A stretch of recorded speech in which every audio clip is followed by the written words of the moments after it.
Witness the moment everything changes for our heroine, a silent dawn shattered by gunfire. She never hears a ruthless bandit raid that claims countless lives and a single survivor saved by her deafness. Our story follows a determined woman left alone in the unforgiving wild who forges an unlikely alliance with a skilled Cherokee hunter. From a risky partnership to a final confrontation with the bandit leader who took everything from her, this tale is packed with tense standoffs, courageous bonds, and a glimpse into two worlds struggling to coexist. Curious about how this frontier saga reaches its thrilling conclusion? Stick around for the full story. You won't want to miss how justice, survival, and newfound hope all collide on the open plains. And don't forget to subscribe to our channel to support these stories and stay tuned for more adventures. The year was 1858, and the ancient forested slopes of the Ozark Mountains promised both peril and promise.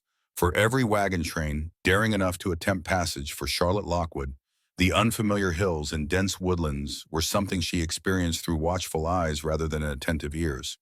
Born hearing but rendered deaf at the age of 12 by a fierce fever, Charlotte's world had transformed into one of perpetual silence. Her father, Henry Lockwood, was the architect of their future, guiding the Lancaster wagon train alongside its wagon master, Mr. Townsend, in a push toward northern Texas where farmland supposedly waited in abundance.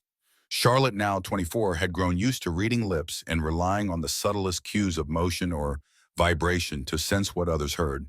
Though she sometimes felt isolated, her keen observation skills allowed her to perceive shifts in the world that others might miss. On a cool spring morning, she rose before most of the camp to collect kindling. Wisps of fog blurred the outlines of wagons and animals, lending an ethereal hush she could sense only in the stillness of the air. Mr. Townsend and two other men were huddled near the dwindling remains of the previous night's fire. Their silent conversation lost to her as she wandered toward a game trail not far from camp.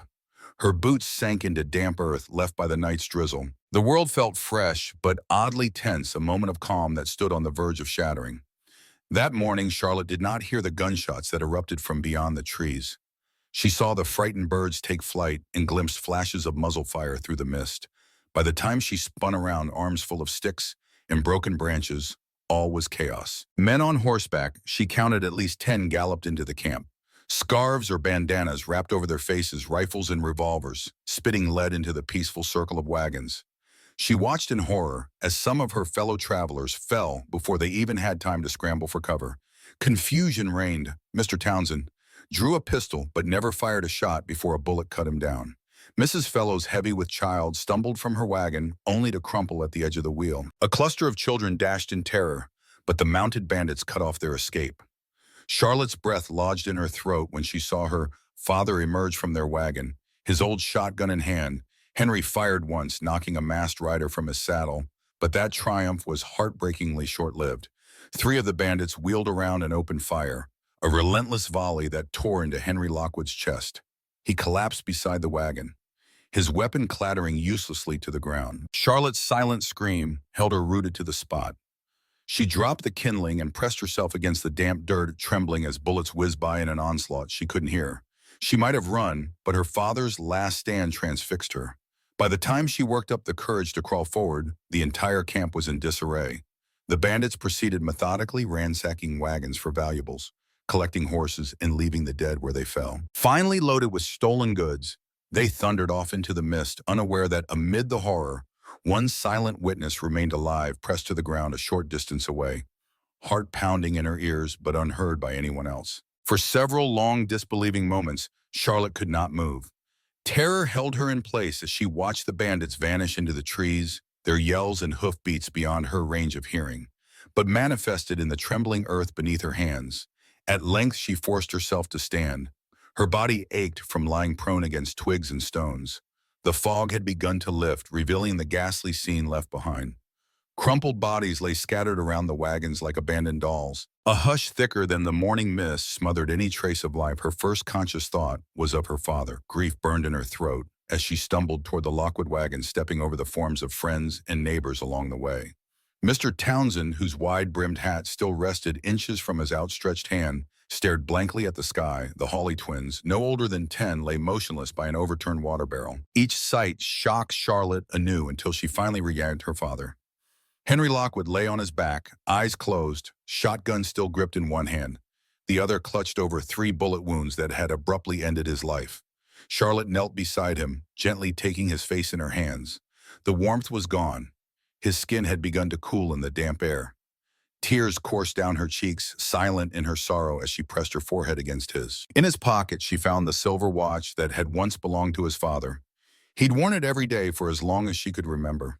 She slipped the watch into her own dress pocket, a small piece of him she could carry forward, and time lost meaning as she knelt by her father's side. She had no measure of how long she sat there, but the creeping sunlight reminded her that the day was advancing. Charlotte realized with a sudden clarity that she could not remain in this killing ground. Predators, both animal and human, might return. If she wanted to live, she had to move, but she would not leave her father's body to the elements. She retrieved a shovel from one of the wagons left behind. Over the course of back-breaking hours, she dug a shallow grave in the wet earth. Her nails cracked. Her fingertips bled, but she pressed on, scooping dirt and rocks. Finally, with great care, she wrapped Henry Lockwood in a blanket from their wagon and laid him to rest, marking the spot with stones in the hopes it might protect him from scavengers. She placed a trembling hand over the stones and silently mouthed the words she would never hear herself. "I love you and I will survive," drawing on inner resolve.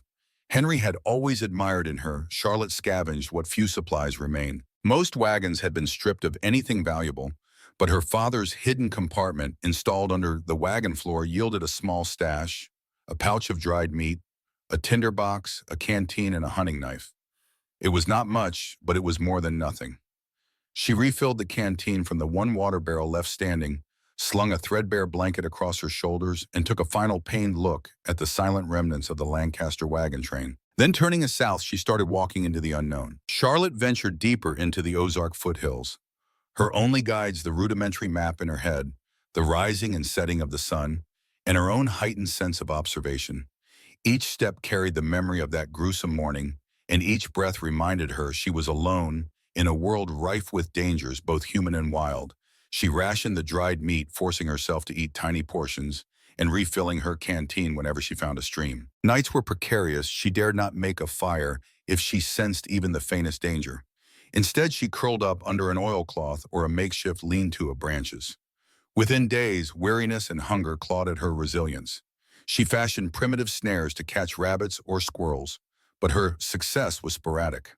Once, while scouring a small meadow for edible plants, she froze at the sight of a black bear sow and her cub ambling only a short distance away. Charlotte stayed perfectly still, heart pounding, eyes wide until the bears moved on. Despite her pressing exhaustion, she marveled at her own ability to remain composed in the face of danger. Perhaps living in silence since childhood had taught her to rely on calm observation rather than startled noise. Somewhere in her mind, her father's voice guided her. Find water, find high ground, be mindful of direction. One afternoon, after stumbling across a narrow stream, she glimpsed movement on the opposite bank. A figure on horseback. Something she feared might be a stray bandit came into view. At first, she darted behind a stand of willow knife at the ready, but the man dismounted and looked intently at the footprints in the muddy bank. He was tall and wore buckskin that blended with the forest colors, his dark hair braided and tied with leather cord. Even from a distance, something in his posture signaled a different kind of presence from the raiders. Charlotte held her breath. She could not hear his approach if he tried to sneak up on her, but he seemed more curious than hostile, examining the tracks as if they told him a story he did not yet fully understand. Then his gaze lifted, and he spotted her across the water. For a moment, they both froze, neither friend nor foe yet. With deliberate care, the stranger lifted a hand, palm outward. She recognized it as a gesture of peace in quelling. Her trembling returned the motion. He signaled that he would cross to her side. Cautious but with no better alternative, Charlotte remained where she was, watching as he led his horse a short distance upstream to a shallow ford. When he approached, she noted the lines of his face. He was neither old nor young, perhaps in his early 30s, with intense eyes that scanned her from boots to wind-chapped cheeks. He spoke a word she could not hear, though she read his lips just enough to guess it might be a greeting or a question. She tapped her ear and shook her head, the universal sign that she could not hear. Understanding dawned in his gaze. He repeated his words with more careful enunciation. "Name Sanugi Swift Arrow," he seemed to say, touching his chest. Then he touched her arm, inviting her to do the same. Charlotte mouthed her name, hoping he might understand. He nodded, repeating the shape of her name with his own accent. His eyes flickered to the knife at her hip and the meager supplies in her pack, then to the bruises and scratches marking her hands and arms. Slowly using gestures, he inquired if she was alone, if there had been an attack, in halting pantomime. Charlotte conveyed the massacre, her flight, and her father's death. Sanugi Swift, Arrow's expression hardened as he listened to her broken gestures. Bandits, he seemed to surmise. Charlotte nodded emphatically, shaping her lips to form, yes. He glanced at the horizon and then at her weak, trembling form. The gesture that followed, pointing at himself, then at her and southward, was clear. Come with me. In ordinary times, Charlotte might have hesitated. She knew that many settlers harbored deep mistrust of any indigenous person, especially in such isolated regions. But desperation overrode caution. Weary to her bones, she understood that this stranger represented her best hope for survival. If he had wished her harm, he could have done so already. With a tentative nod, she reached for his offered arm and let him guide her along the stream to where his horse waited. They traveled slowly. Sanugi, noticing her ankle was swollen from a recent stumble, walked rather than rode, occasionally offering his arm as support. Charlotte sensed that behind his stoic composure lay a practiced wariness, as though he too was taking a risk. They communicated in half-formed gestures and pointed to objects around them, bridging the gap between his Cherokee language and her silent lips. By dusk, they reached a small hunting camp nestled in a clearing, where several people glanced up with startled expressions at the sight of a lone white woman in Sanugi's company. An older man approached, carrying himself with a regal bearing, despite graying hair and the creases of age. Sanugi inclined his head respectfully, then began speaking quietly, his lips moving with measured shape for Charlotte's sake. She caught a single name: Redwood, evidently the elder and leader of this small band. Redwood studied Charlotte with eyes that had seen a lifetime of hardship. Wariness marked every line of his face. Others gathered around, exchanging words with Redwood and Sanugi. Charlotte recognized the tension. Not all welcomed her. A tall, scarred warrior glared at her openly, while a woman with braided hair kept her distance, skepticism in her eyes. Sanugi gestured to Charlotte, reenacting her pantomime of the massacre. Redwood's brow furrowed in concern, or perhaps anger. Once the explanation ended, Redwood stepped forward. Though Charlotte could not hear the timbre of his voice, she observed the solemn shape of his words. Then he pointed at Sanugi, at her, and at one of the hide-covered shelters on the edge of the camp. She interpreted this as reluctant acceptance. Sanugi guided her inside a simple structure of poles and stretched skins smaller than a settler's wagon, but more welcoming than the open sky. An older woman followed them in her demeanor, neither friendly nor cruel, simply pragmatic.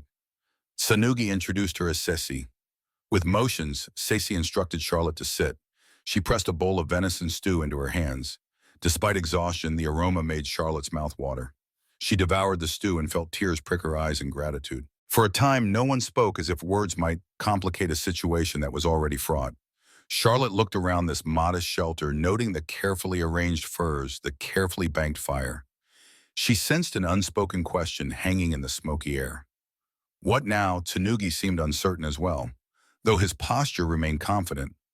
He touched her shoulder, gently pointed to his chest, then made a gesture of sleep. She nodded her understanding. He would give her space to rest. Retreating from the shelter, he left her in Sesi's wary care, uncertain, but alive in the midst of an unfamiliar people. Morning came early in the hunting camp. Charlotte roused from restless dreams, blinking at the dawn light filtering through the seams of the hide structure.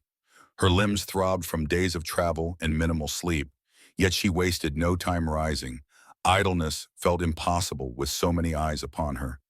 Outside, she saw men checking bows and rifles, preparing for what looked like a scouting or hunting expedition. Sesi and two other women were busy near a communal fire, grinding grain and boiling water.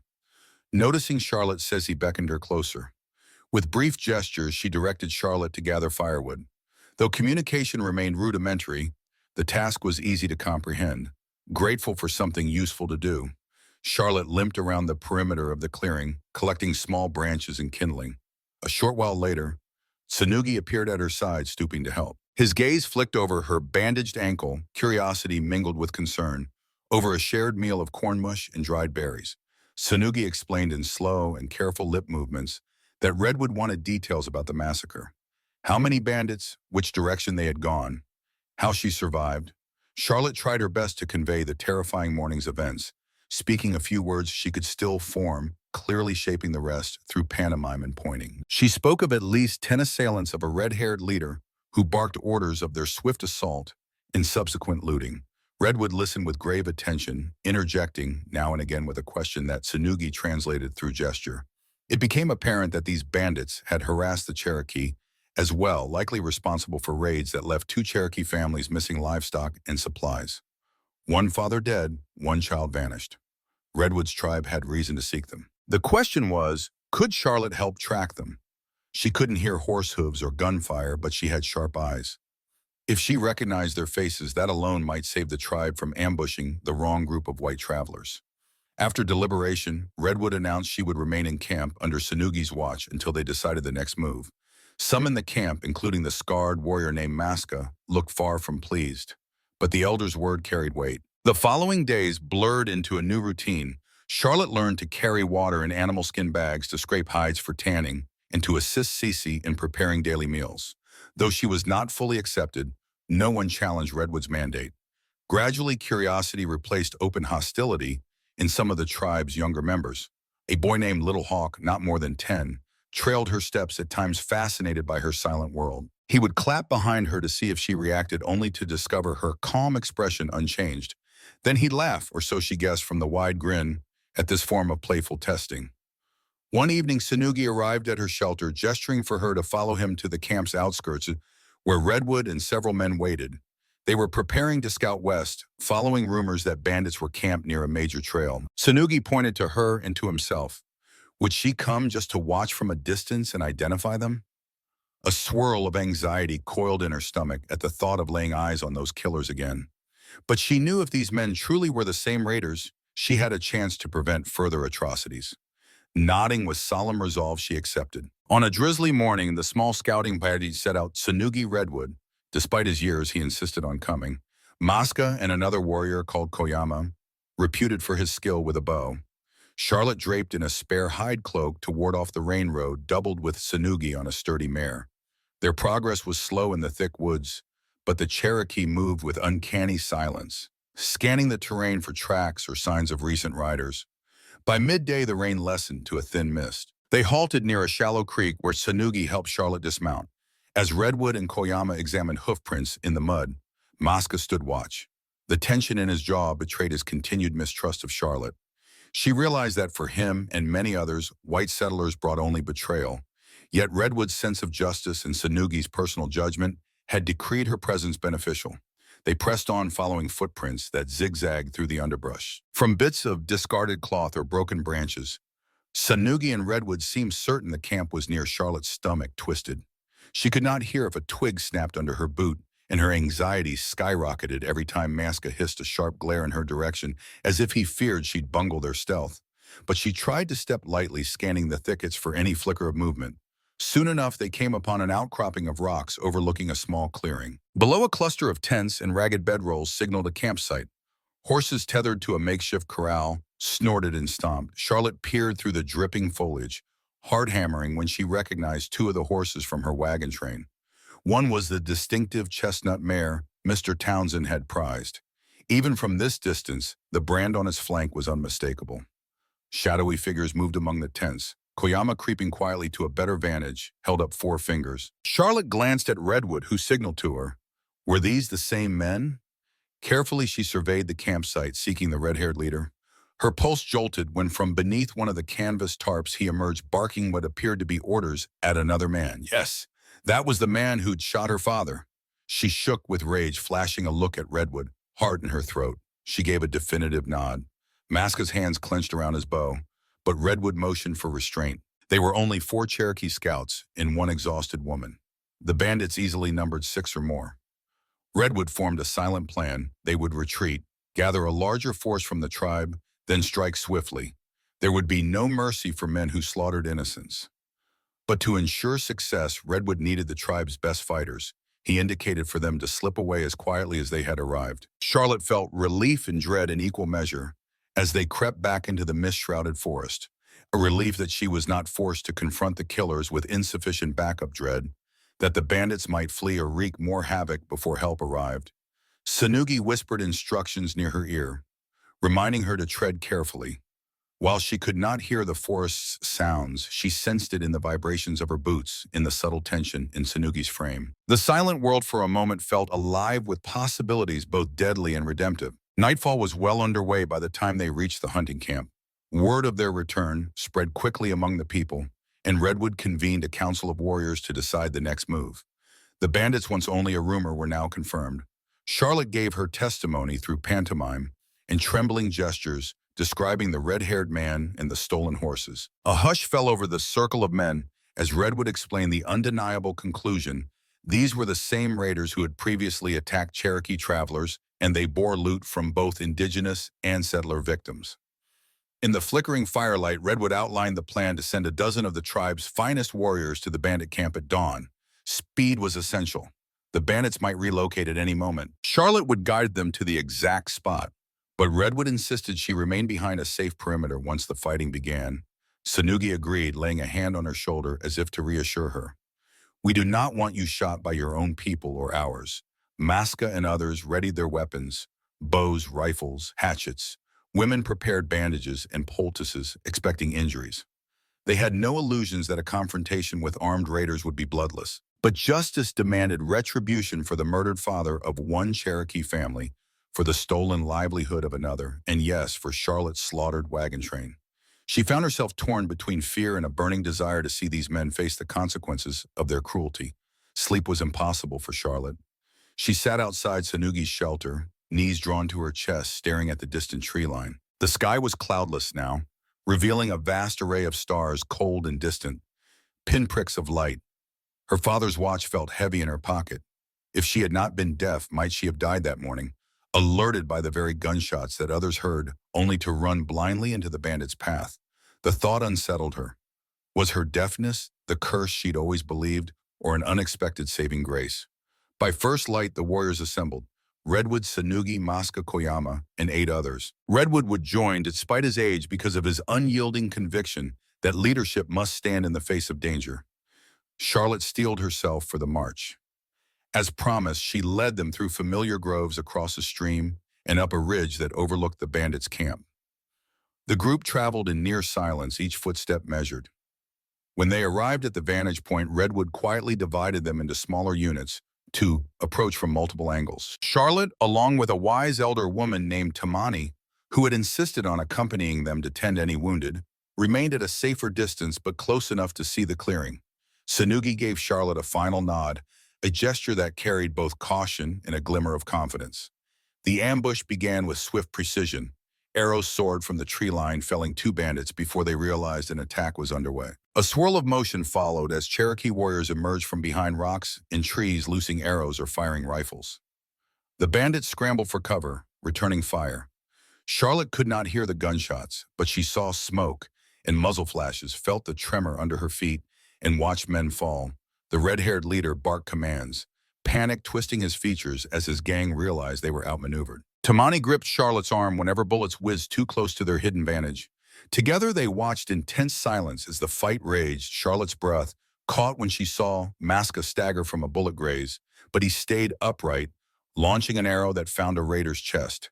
Sanugi wove through the chaos, bow in hand, releasing arrow after arrow. At last, only the red-haired man remained cornered behind an overturned crate. In that final standoff, Charlotte felt time slow. She saw the red-haired man raise his revolver, aiming at Sanugi, a hateful snarl twisting his lips. No shot reverberated in her ears, but she witnessed the flash of the muzzle. Sanugi dove aside, the bullet missing him by inches. From another angle, an arrow. Maska sliced the air, striking the bandit's shoulder and knocking the gun from his hand. Disarmed, the man staggered, glaring around in desperation. Sanugi moved in. The raider spat what appeared to be curses, clutching his wounded arm.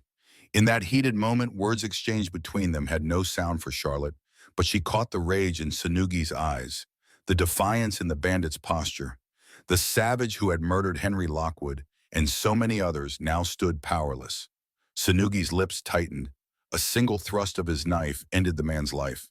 As soon as the dust settled, Tamani signaled it was safe to approach. She and Charlotte hurried into the clearing where the Cherokee warriors surveyed the aftermath. All the bandits lay dead or mortally wounded. The Cherokee losses were fewer, 2 men injured, 1 gravely, but the decisive victory offered some measure of closure. Charlotte noticed Tsunugi standing over the red-haired leader's body, breath-ragged weapon still clutched in his hand. Their eyes met, and though she couldn't hear any sound, she understood the finality. The man who killed her father would never again harm anyone. Yet the triumph felt hollow. Vengeance brought neither Henry Lockwood back to life nor restored the stolen children. Or innocence lost, Charlotte knelt by a body she recognized from the wagon train. Massacre numb with conflicting emotions. Redwood and the others gathered what supplies the bandits had stolen. Saddlebags of coins, jewelry boxes of bullets and blankets. A battered trunk bearing the Lockwood initials sat among the plunder, and Charlotte's heart lurched to see it. Inside lay her father's cherished tools meticulously crafted. Handles and blades, she ran her fingers over them, tears threatening to blur her vision. These were the implements he had planned to use in Texas to build a new life. Redwood ordered the bandits' bodies left for nature to reclaim, marking them as a warning. Some might have tried burying them, but resources were scarce, and these men had foregone mercy themselves. The Cherokee band had no obligation to grant them honor in death. Charlotte watched as Tsunugi knelt beside a fallen Cherokee warrior, pressing a hand to the man's forehead. Another young fighter lay limp, blood staining his side. Immediately, Tamani and Sesi, who had arrived with a second group to assist, began treating the wounded. By the time midday sun broke through the dissipating clouds, the fight was fully over. Charlotte felt exhaustion crash over her like a tidal wave. Tsunugi, seeing her pallor, gently urged her to drink from a canteen.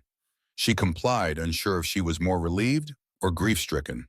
Redwood declared they would return to camp, then decide how to handle the stolen goods in the matter of letting local authorities know. For now, justice, however harsh, had been meted out. As the Cherokee war party gathered the horses, Charlotte carefully placed her father's toolbox on one of the pack animals. She stroked the worn wood, an unspoken farewell to the man who had taught her to carve wooden trinkets and shape furniture. Then she found herself turning to Tsunugi, who stood close. Without words, she laid a hand on his arm in gratitude. He nodded, and in that silent exchange she realized that while vengeance did not heal every wound, it allowed her to breathe again, to move forward, if not to forget. Returning to the Cherokee hunting camp brought an unexpected form of closure for Charlotte. The bandits' threat no longer loomed over her survival, and Redwood's people regarded her with less suspicion. Even Maska's glare softened to something akin to reluctant respect, for she had led them accurately to the raiders. Over the next few days, they divided the recovered supplies, returning items that clearly belonged to Cherokee families. Charlotte reclaimed her father's trunk and tools, along with a ledger the bandits had kept listing their stolen goods and planned raids. It was evidence that might one day ensure the wider world knew of their crimes. Discussions arose about the next stage. Redwood intended for the hunting camp to rejoin the main Cherokee village, where extended families lived in more permanent dwellings. Charlotte had nowhere else to go. No living kin and no illusions about traveling alone to any white settlement. Tsunugi and Redwood spoke privately, then approached her with an offer she could accompany them eastward to the village, if she wished to stay. Redwood, in measured gestures, explained that life in the village would be different with more people and a governing council. They must decide your place, he seemed to indicate. Charlotte hesitated. She understood that not everyone in the village would welcome a white settler, deaf or not. Yet the alternative, wandering alone or risking a random settlement's charity, felt dangerous. She considered her father's watch, her only reminder of what had once been a future bound for Texas, and realized that future was gone. Her path now pointed another way, so she nodded, acceptance, silently hoping that whatever hostility she might face could be overcome with patience and honest work. Thus they departed. Charlotte rode one of the bandits' horses, guided by Tsunugi, when the terrain grew treacherous.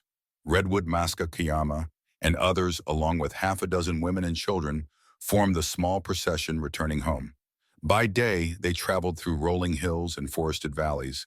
By night, they made camp, sharing stories around a central fire, while Charlotte sat close, gleaning fragments of Cherokee words from the shapes of their lips and gestures. In these quiet nights, she caught glimpses of who Tsunugi was beyond the stoic hunter. He teased the children, scolded Maska for overexerting his injured shoulder, and honored Redwood with the respect of a son. Once he even asked Charlotte through rudimentary signs about her father's tools, wanting to see how she carved. Carefully, she demonstrated a small bird figurine her father had taught her to make. Tsunugi watched the flames reflecting in his eyes and offered one of his own arrow shafts for her to transform. Despite language barriers, they shared in the quiet joy of creating something from raw materials. After nearly a week of slow travel, they approached the larger settlement.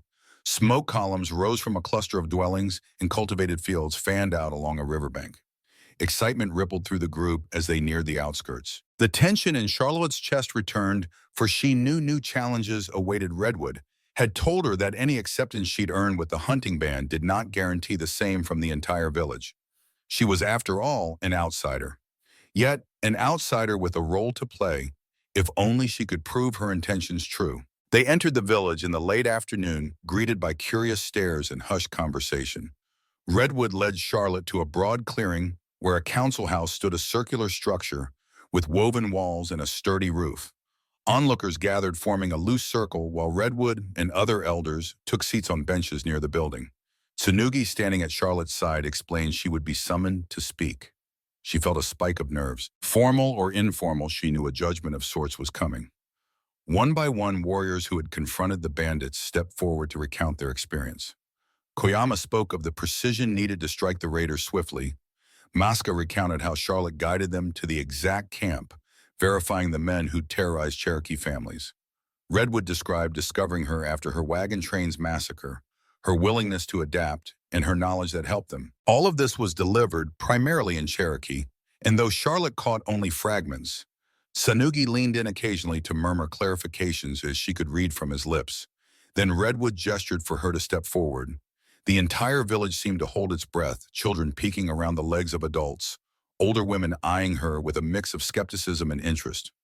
Charlotte fought the urge to shrink back. She pointed to her ears, shaking her head to confirm she was deaf, then placed a hand on her heart, trying to express gratitude. Slowly, with Tsunugi's help, she conveyed her story, the terror of the massacre, her father's death, and how she had found refuge among Redwood's band. She mimed hunting motions, cooking gestures, the shaping of wood, her willingness to work. A wrinkled elder woman approached, stepping within arm's length. She examined Charlotte's hands, calloused from her father's tools, then turned to the circle of elders, speaking in what sounded like a decisive tone. Tsunugi quietly told Charlotte, "She says your hands make, not destroy." Another voice cut in from the elders, apparently raising concerns about a white woman living among them. Redwood offered a calm rebuttal, referencing the ledger that implicated the raiders, explaining how Charlotte could serve as a liaison if they needed to approach territorial authorities about ongoing raids or false accusations against the Cherokee. At length, Redwood stood. He raised both hands for silence, then spoke with a gravity that even Charlotte could perceive in his posture and the respectful hush of the crowd. Tsunugi translated as best he could. They recognized Charlotte as someone who had suffered the same enemy, who had shown willingness to labor for her keep, and who could bridge some measure of understanding between Cherokee and settler worlds. The council's decision was that she might remain under Redwood's protection and learn their ways. She would be part of Tsunugi's household, an arrangement short of marriage, but enough to grant her a place to sleep, food to eat, and a chance to prove she could contribute to the village's well-being. Charlotte blinked back, tears, relief and uncertainty mingling. Applause was not something she could hear, but she sensed a shift, not hostility, not exactly welcome, but acceptance of Redwood's decree. Tsunugi touched her elbow, gently guiding her to a modest dwelling on the village's eastern side near a stretch of river. He introduced her to his mother, Walea, and sister Amma, who seemed surprised but not displeased to receive Charlotte. For the first time since the Lancaster train left home, Charlotte felt a fragile bud of hope unfolding within her. Over the following months, she found a place in this new world. Her father's pocket watch remained her most treasured memento, his woodworking tools her means of contribution. She helped craft small furniture items, taught an eager child how to read a few English words, and picked up Cherokee phrases. Whenever old pains haunted her, the memory of shots she never heard, but which claimed her friends, Tsunugi was their silent comfort in his eyes. It was by the river one late afternoon, as golden light bathed the settlement, that Tsunugi presented her with a carved wooden box, symbols of both their peoples etched into its surface. Inside lay a gift, a necklace strung with polished river stones, and her father's watch, which Tsunugi had quietly had repaired so it could keep time once more. Tears blurred her vision. Taking a stick, she drew two figures in the sand, a woman with no lines indicating sound from her lips, and a man with a symbolic arrow overhead. Between them, she drew a bridge. Tsunugi's eyes softened in understanding. They would walk many more paths together, bridging cultures, forging an alliance that neither side had anticipated. Silence was no longer Charlotte Lockwood's prison. It was a space in which to learn to perceive, to feel. Even though she could never reclaim the life she lost, she had found a new purpose, and perhaps in time a form of love. As the sun sank below the Ozark ridges, casting long shadows on the grass, Charlotte and Sanugi returned to the village hand in hand to face whatever came next together. Looking back, this journey began in loss and heartbreak, yet ended in remarkable resilience and mutual respect. Our heroine discovered that the very silence she once viewed as a barrier became her strength, guiding her to observe truths often overlooked and forging connections beyond words. Together with her new allies, she not only gained justice for her fallen loved ones, but also found a place to call home, uniting two communities once divided by fear and mistrust. From my perspective, this story reminds us that compassion can emerge in the harshest of circumstances, and that personal differences, like deafness, can be powerful gifts in the right light. I hope you found inspiration in this tale as much as I did. Please share your thoughts, questions, or personal insights in the comments below. Let's keep the conversation going and grow together through storytelling.